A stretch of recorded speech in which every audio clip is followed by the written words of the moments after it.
Welcome to SportsBeat KC, the Kansas City Star's daily sports podcast. It's Monday, October 24th, and I'm Blair Kirchhoff. The Chiefs spotted the San Francisco 49ers 10 points on Sunday and then ran away for a 44-23 victory. It was impressive stuff on both sides of the ball. Wide receiver Mecole Hardman had the first multi-touchdown game of his career, and he finished with 3 scores. Frank Clark recorded a sack, just excellent play all around. The Chiefs now have their open week, and it comes at a good time. If you count the 3 preseason games, NFL teams play 20 scheduled games, and the Chiefs have played 10. On today's show, columnist Vahe Gregorian and beat writer Herbie Teope break down Sunday's game and take a peek at what's on the other side of the bye. The show started as a SportsBeat Live. Let's get started.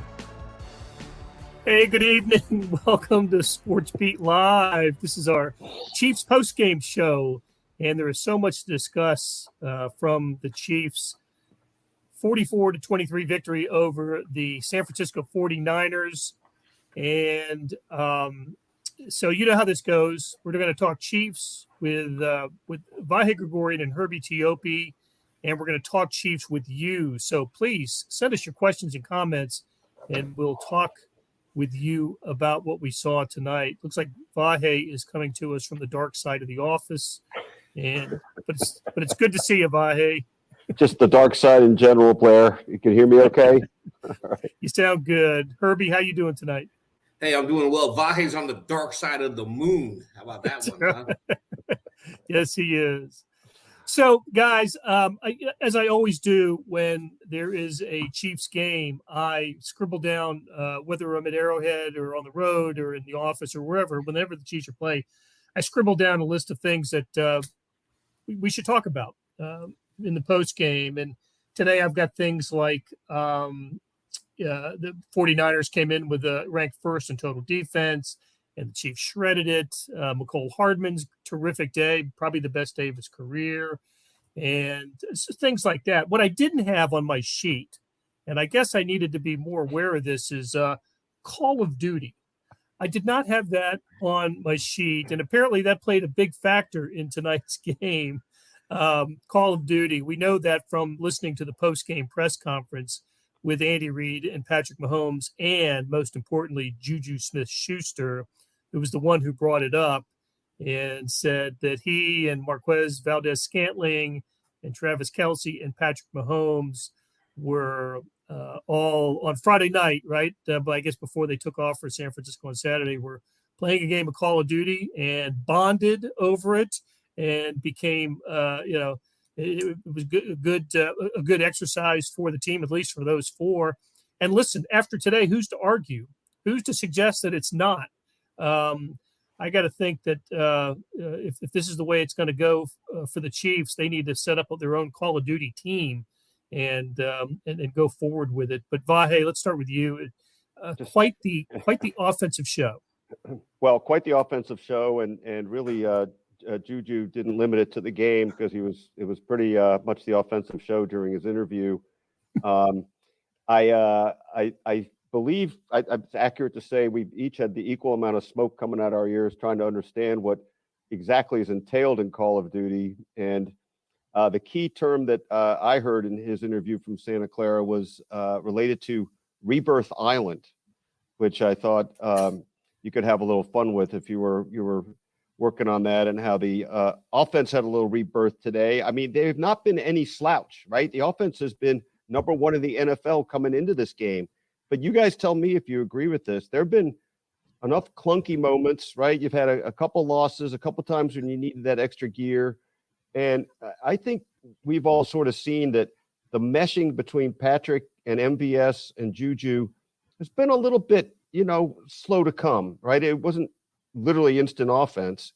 Juju had a breakthrough last week, and I think it was only 3 catches for MVS today, but there were a couple things that I think reflected a little chemistry between them. I believe our Sam McDowell is going to be delving into that more, but I think it's safe to say that was a new gear for the Chiefs and the more versatility we've sort of figured they need to have after Tyreek Hill. Yeah, look, 423 yards passing from Patrick Mahomes. He spread it around so well, right? Distributed it to, off the top of my head here, 124 yards to Smith-Schuster, 111 to MVS, 98 to Travis Kelce. They tried to get him 100, a little screen pass at the end, the last offensive play for the Chiefs, but Kelce dropped it. But anyway, Herbie, I just saw a ton of production from this offense, and especially in the passing game. And what Mahomes said after the press conference, after the game, he told reporters that this is what the Chiefs' offense will be. And we've heard this as training camp, and we saw at training camp how much they're going to spread the ball around. And here we are, going into Week 8 bye, and that's been the case. Look, he targeted and connected with 8 different receivers today. And to Vahe's point, Marquez Valdes-Scantling, 3 catches for 111 yards. That's a whopping 37 yards per catch. Math. See, I know how to do math real quick. But 37 yards per catch, and that's what they want him for. He averaged 20 yards a catch in Green Bay, and when they signed him, they needed a deep threat. Granted, it took this long into Week 7 where we finally started seeing a deep threat to replace Tyreek Hill, and they got it against a pretty darn good defense in the San Francisco 49ers. Tell you what, Andrew makes a terrific point here, and I noticed this as well. The back shoulder throws today, they're probably 3 or 4 of those types of completions that you don't always see, right, with this offense, because, before this year, the passing game was largely about getting the ball to Tyreek Hill, Travis Kelce, Mecole Hardman, and you don't have back shoulder throws to those guys. But with physical receivers like Smith-Schuster and MVS, you can do that. You can have the back shoulder throw, and I like how they picked on the new cornerback who came in the second half. I forgot who got injured, but guy who was playing, he did eight NFL snaps or something like that this year, and they back shouldered him right away. And I just thought that was a part of the passing game and the offensive plan today. Oops. Hey, muted Vahe. Been a couple of years on this now. Don't know how I'll ever adjust. But you're absolutely right. And one of the things you reminded me of this when you were talking about MVS. One of the things Andy Reid kept saying, we still have guys that can take the lid off the offense, take the lid off the defense rather, in the wake of Tyreek Hill. But we haven't seen a lot of that, have we? I mean, we're talking about back shoulder stuff, but I just mean guys breaking open deep and taking the deep shot. And as it happened, that was 3rd and 11, right? And one of the 6 of 7 third downs they converted, the last 2 of which were 3rd and 11 and 3rd and 20. Pretty amazing. And again, McKinnon was on the screen, was at 3rd and 20. You got MVS there. You got Juju with the 45-yard touchdown. And Kelce, I don't remember how many of the catches he had in the second half, but it seemed to me he had the bulk of them in the first half. But if you're starting the game with that as your array of targets and intermittent lengths, different parts of the field, boy, I think that's hard to defend. I called that screen, that 3rd and 20 play that McKinnon turned into a 34-yard gain, the chef's kiss play of the game. That was exquisite. The play call, the execution, the blocking, that was fantastic. That was my favorite offensive snap of the game for the Chiefs. I know we'll get to Mecole Hardman, and I know they went over the top. That was great to see because we haven't seen a ton of that by the Chiefs, especially against the man. But they went over the top several times with success. I'm sure we're not too far away from seeing, one of those over the top throws end up as a 75 or 70-yard touchdown play. We haven't seen that yet, but. Herbie, what were your other sort of big moments offensively for the Chiefs? And we can absolutely get into Mecole Hardman's game as well. With the exception of Jody Fortson's catch. the big moments to me. Can we, while we're on Jody Fortson, I believe not only his catch, but he also had a holding call on a kickoff return that cost the Chiefs. They had to go 90 yards for the touchdown instead of 75. But anyway.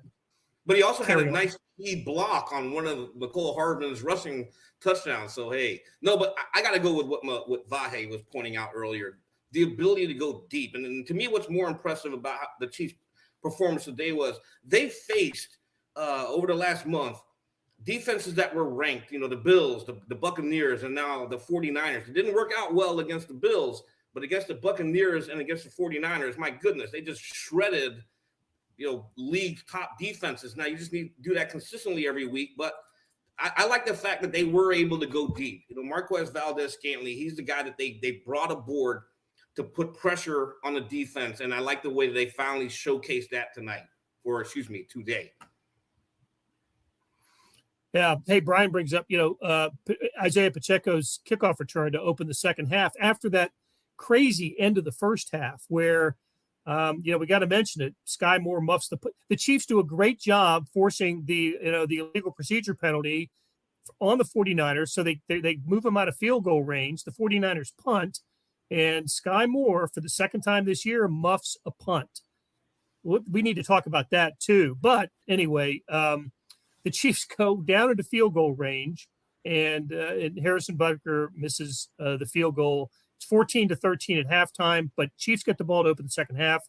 Pacheco, 48-yard return. You tack on 15 yards for the push out of bounds, stupid play by the 49ers special teams guy. And Chiefs are off and running. That's another touchdown to open the second half, and there they go. So, hey, while we're still talking about the offense, let's get into Mecole Hardman's day. I thought Patrick Mahomes said it well in the post game that Mecole Hardman seems to be built for the jet sweep type play because he's willing to turn it upfield, right? To plant the foot and turn and go instead of just trying to, get to the sideline, maybe tiptoe up the sideline and go out of bounds. And Mecole Hardman never did it any better than he did today, has he, Herbie? Yeah, correct. And what's even more impressive about that is he's still dealing with a heel injury. I don't know if he's ever going to be 100% healthy because, he is playing, but hopefully the bye week here gives him that extra time to recover. But 3 touchdowns. Wow. I mean, if you saw this coming, I need you to pick my lottery numbers because that was a very impressive game for Mecole Hardman. Touchdown reception, 2 jet sweep runs, one to the right, the other to the left. And, hey, if not for Mecole Hardman energizing the offense, where are the Chiefs? Yeah, and Vahe, you and I we were talking about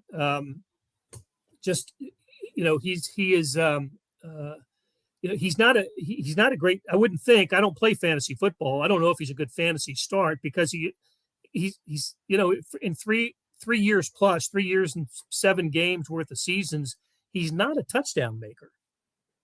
No, I mean, that's in some ways, I was surprised to look at those numbers today and see they were as low as they were. I thought, and the numbers we looked at a glance were, of course, the regular season numbers. I can't remember what his postseason numbers were, but, the most touchdowns he's had in the season, regular season, was 6 his rookie year. Then he had 4 his second year, 2 and 2 the last 2 seasons entering today. So, I mean, he had more touchdowns today than he had all this season and all last season. And he had some limited time last year, I guess, with injuries, I think. I know he had fewer starts, obviously. It was a different lineup then, too.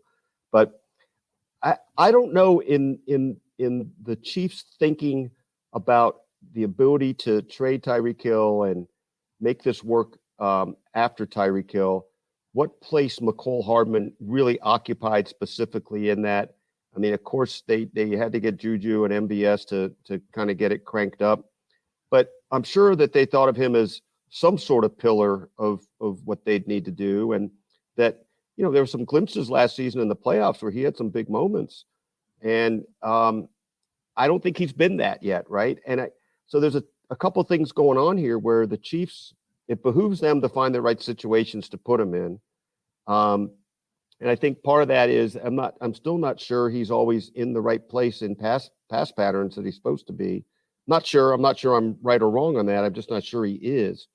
So, but the more ways they can find to get him engaged, and he's become really so adept at that jet sweep. I mean, the ability to turn that upfield is the difference between just literally running out the string and making that into something. And there was some real explosion there today. So they got to get him more in the flow. I think he needs to be a guy for them, mostly because I think they need to have 5, 6, 7 guys be the guy for them. Cody said he saw it coming today because he started him on his fantasy team. Well, that is I imagine, Cody, you're going to win the week with that start. One quick thing, Blair, can I just throw this into? Yeah, please. It was pointed out by the announcers, but I think it was the first touchdown. The scheme seemed to call for it. It was he was in motion on the handoff, and it was with maybe 1 second left on the play clock, and it appeared they said it on Fox, but it appeared to the naked eye too that they expected him to be by Bosa so fast on that they didn't even bother to block Bosa, and the two linemen turned upfield right away. It's just a little thing, right? But the nuance of how those things get done, it's there's so much going on. It's often hard to just take a little peek at that, but that's pretty cool when you can see that isolated, that kind of scene work that way. Well, in the position of Noah Gray's stance, where he put his left leg, that was I think it was Olsen who pointed that out on the broadcast. Really interesting stuff, because that indicated to Bosa which way to go on his rush. And by the time he had started, Mecole Hardman was past. He was already by him. So and then Gray threw a nice block on the one that went to the right, the 25-yarder. It was great game planning to get Mecole Hardman this involved in the game. I think I counted 5 or 6, maybe it was 6 touches in the game today, 3 of which went for a touchdown, and not touches, but receptions or rushes, and 3 of them went for touchdowns, and one of them was that pass where he took a big hit but held on to it. So really nice day, maybe the best day for Mecole Hardman, certainly in terms of getting in the end zone, the absolute best day of his career. That was very cool.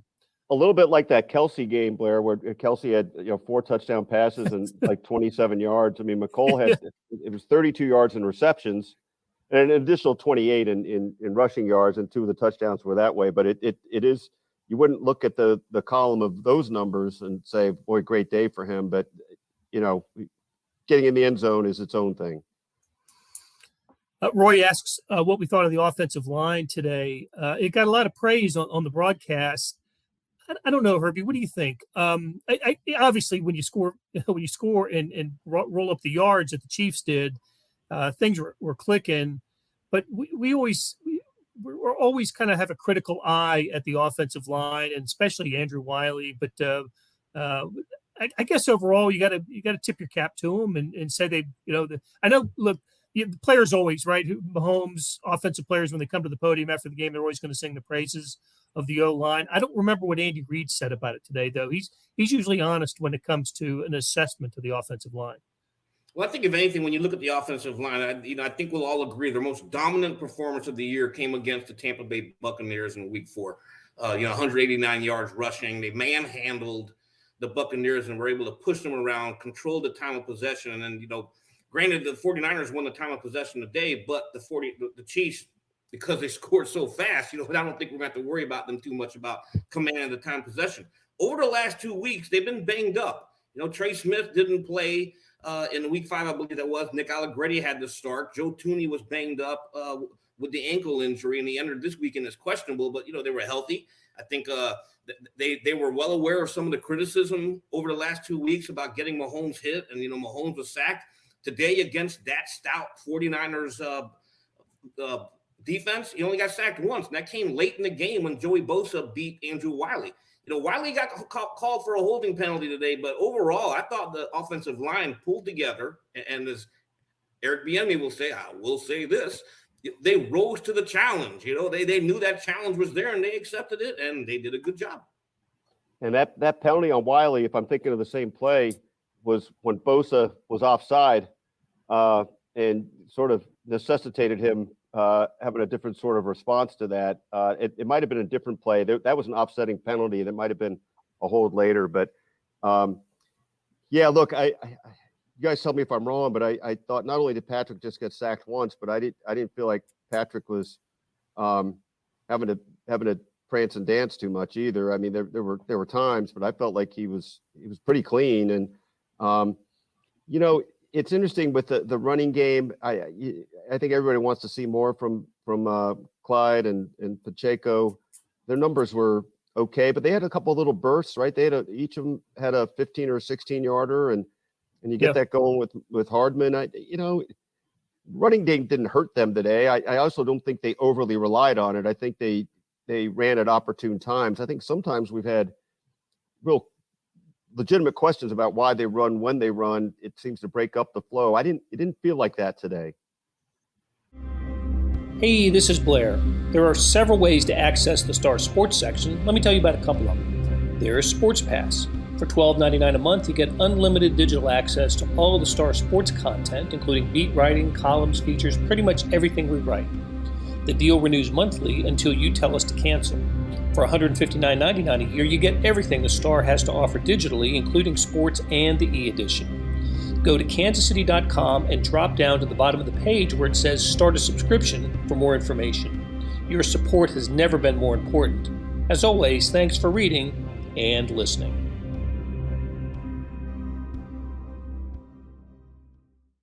As a reminder, you're watching SportsBeat Live. We're here talking about the Chiefs 49ers with Herbie Teope and Vahe Gregorian. Continue your thought, Herbie. Well, to Vahe's point, also to add to that, when we talk about the offensive line, I don't think the big plays down the field happen if Mahomes doesn't have time in that pocket to find MVS streaking down the field for 57 yards. Finding Juju Smith-Schuster flat in the middle of the field. I agree. He wasn't running for his life as often as we saw against the Bills or even against the Raiders 2 weeks ago. So the offensive line, they played pretty well today. Herbie, what did you make of Isaiah Pacheco starting today? Was there some kind of message there for the Chiefs running back room? Or I thought that was interesting. Clyde Edwards-Helaire started every game this year. And I don't know what the snap breakdown is, but I'm sure he had the most and probably still does have the most. And he played plenty today, but what did it mean that Pacheco started today? Hey, shake it up. Eric Bieniemy always talks about competition. Even though they're not going to throw any of their players under the bus, I like to think that by starting a 7th round draft pick over your former 1st round draft pick, that's got to send a message. I heard the message over here. If you want to beat out the 7th round pick, something's got to give here, and you got to step up. So Pacheco did start. He led the team in rushing, but if I were to guess, when I look at the snap counts tomorrow, I will not be surprised at all to see Jerick McKinnon once again leading that pack, which he's done 6 of the past 7 games. McKinnon is in there as their 3rd round guy, or excuse me, their 3rd down guy and the guy who's always going to help out in the passing game. But, and I find it kind of curious that it did happen, because when you look at Clyde Edwards-Helaire, he has been scoring touchdowns, but I think it's the production on the ground that they're just not getting. And he got one today. Great. We talk about the offensive line. They blocked that touchdown run so well, 16 yards, and he was only touched basically when he got to about the 3-yard line. Edwards-Helaire did. So, all right, we spent a lot of time on this offense, and for good reason. Before we switch, but I want to ask you guys, do you know off the top of your head the 3 most productive games by the Chiefs this year in terms of just points scored? And Willie wants to weigh in on that, I hear. But do you know, today's one of them, right? So today, the 3 times they've scored more than 40 points have been against whom? Arizona, Tampa, and San Francisco, right? So all on the road, all against NFC teams. Is there something about, the fact that the Chiefs perform really well against teams that don't see the Chiefs on a regular basis?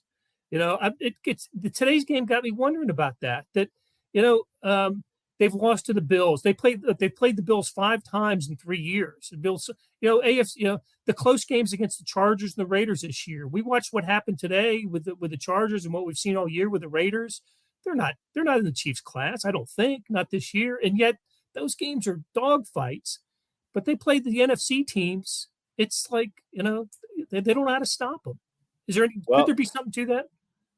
I tell you what, look, it's interesting because now you're saying that I'm just looking at these numbers. But so basically, in those 3 games that to which you just alluded, they're averaging 42.7 points or something. In the other games, they're averaging basically 25. Just do a quick math there: 44, 74, 94 divided by 4. So what's that? 26, 80, 25. I don't know. 20, low 20s. Basically, they're averaging those other games. So almost double. Yeah. I don't know. I don't know. They've got 2 more games against NFC opponents. Both are at Arrowhead, right? The Rams and the Seahawks. So it's just interesting to me. And as Andrew points out, it's 14 straight victories against NFC teams, something like that. They do have a nice long winning streak against NFC add teams. that in, and you said this, Blair, in as many words, if not these words, but I mean, so they played Buffalo twice last season. They played the 2 AFC West teams twice last season, and these other teams, I don't have the exact years in front of me, but been a while. And it's a very interesting thing, and worth inquiring minds trying to research a little more. Yeah, it means I got no chance of figuring it out. So we might be inquiring. I don't know about your ability to answer. Concluding, right? We got no shot at concluding. But the Colts are the fly in the ointment on this, right? Because the Chiefs hadn't played the Colts in a couple of years, and so yeah, I hope Herbie will be back with us here soon. There he is. Okay, look, we haven't given enough time to talk about the defense, and I thought it had a pretty solid game today. And you got to start with the highlight play, and that's Frank Clark's sack in the end zone of Jimmy Garoppolo for a safety. I don't remember the last time the Chiefs had a safety. I'm sure that'll be in the Chiefs' notes when we get them. But that's, how about overall impressions of the defense, Herbie? They brought their lunch pails today. When you get 5 sacks and I believe 8 quarterback hits, Chris Jones with 2 of the sacks, Frank Clark with 1.5, Willie Gay making his return, split a sack with L'Jarius Sneed. They brought their lunch pails today, and they were physical. San Francisco has that perception of being a bully, and the Chiefs were the bully today because of that defense. Chaz said it was Chris Jones had the last safety, and he thinks against the Dolphins in 2020. I'll have to look that up, but thanks, Chaz, for that reference. 2 interceptions, right? Juan Thornhill got 1, and then maybe a game-changing type of play when Joshua Williams stepped in front of that pass at the end zone. Good rush that affected the Garoppolo throw. I think Karlaftis was part of that. I can't remember who else was part of that pass rush, but anyway, that it took a little. He had to alter his throw, and Williams got on top of it. I think he sensed a 100-yard return like his rookie teammate as he brought it out of the end zone. But anyway, a really nice play today, and just again a solid over. I was a little concerned early on when the 49ers were moving the ball into scoring position with each possession. What they get? They go field goal, touchdown, field goal, and maybe another field goal. And that was your halftime, 13 points. But overall, in the second half, especially, really solid for the Chiefs. And Willie Gay gets back into action today, gets a sack. And Herbie, why don't you take us through who all didn't play and who all is supposed to play when the Chiefs come back from their bye? Or we should see when they come back. Yeah, the good news is from this game, because the Chiefs have been beat up, but Andy Reid told reporters after the game, hey, no injuries. But he did mention specifically they will get he expects to get Rashad Fenton, who's been out with a hamstring injury, Mike Dana, who's been dealing with that calf injury, lingering calf injury. But the big one there is that he hopes to get their first-round draft pick, one of the 2 first-round draft picks. Cornerback Trent McDuffie should be ready by after the bye. And the Chiefs won't have a choice because that 21-day window will close when they come back off of the bye. So it's either you activate them to the active roster or you place them on season-ending injured reserve. Okay, Brian is our second source for confirmation on the Chris Jones sack for the safety a couple of years ago against. We always like to get that second source for confirmation. That's right. Okay, go ahead, Vahe. All I'd add, Blair, is like one thing that we've talked about a little bit, and maybe I'm drinking too much Steve Spagnuolo Kool-Aid here, but he made a point last week in his news conference about the young corners, the rookie corners. They're not, they've been beaten a few times, but they're not being outclassed. I mean, they've been in great position a number of times, and at some point when you're in great position, you start converting the play a little bit more. And I'd be a lot more worried about them, or would have been a lot more worried about them if they were fighting on fakes. They weren't able to keep up, but that's not what we've seen. So I think on balance, the Chiefs have to feel pretty good about the development these guys have been able to get at this stage, with some big moments that they've had. You referred to the other interception too, Blair. I mean, this is probably a net plus for them in the long run, right? We assume McDuffie will stay healthy after this, but you never know. And I think the complexion of that defense changes a little bit the way it did today with Willie Gay back out there. Look, I mean, to be able to swarm and get 5 sacks like that, I don't remember the last time they had a 5-sack game. Sure seemed like they could have had one against the Bengals in the postseason in between the games where the Bengals were giving up like 12 to other teams. Yep. And that's a bummer. But I just thought, there was a energy and a sense of purpose with how they played today that on both sides of the ball, but really over on defense as well. Okay, so Herbie, what's going to happen over the next week? Everybody getting out of town, or?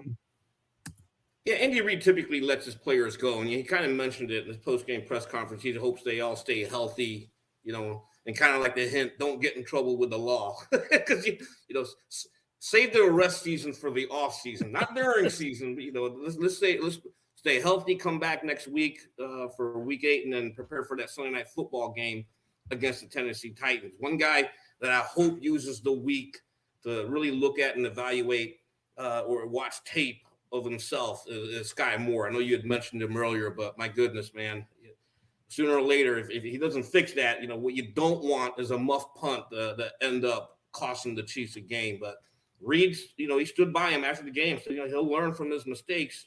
First time he muffed a punt was against the Colts in week 3. That game, the Colts did score a touchdown. This time it didn't come back to hurt the Chiefs, but sooner or later, it might cost them a game. Yeah, that was tough to see. Just kind of misjudged it, right? It was out in front of him and could have been a disaster, but that's, right afterwards, that's when Josh Williams got the interception too to offset it. So Todd said he hit a nice parlay thanks to the Chiefs today. I think that's a great note to go out on. You get a parlay, man, congrats. That's beautiful. All right. For Vahe Gregorian and Herbie Teope, hey, thanks for everybody for tuning in tonight. Great conversation. And we'll do it again after the Titans game on Sunday Night Football in 2 weeks. Good night, everybody. That will do it for today. Thanks to our SportsBeat KC production staff of Monty Davis, George Howard, Randy Mason, and Jeff Rosen.